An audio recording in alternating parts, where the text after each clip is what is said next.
Hello friends, welcome back to my channel కూరగాయలమ్మ కూరగాయలు.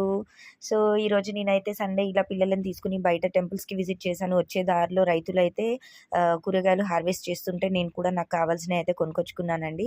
చాలా ఫ్రెష్గా, చాలా తాజాగా, చాలా తక్కువ ధరకి అయితే వీళ్ళు ఇస్తున్నారనమాట.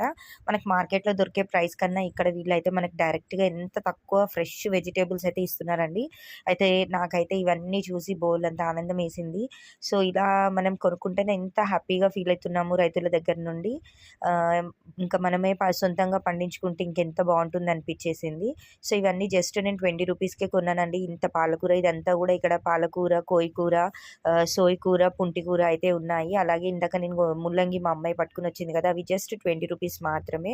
అలానే నేను పచ్చిమిరపకాయల తోట, టమాటా తోట కూడా విజిట్ చేశాను. ఆ వీడియోస్ కూడా నెక్స్ట్ పోస్ట్ చేస్తాను ఫ్రెండ్స్. అలానే నేనైతే విజిట్ చేసిన టెంపుల్స్ గురించి నేనైతే వీడియో చేసి పెట్టాను. సో రేపు అప్లోడ్ చేస్తున్నా.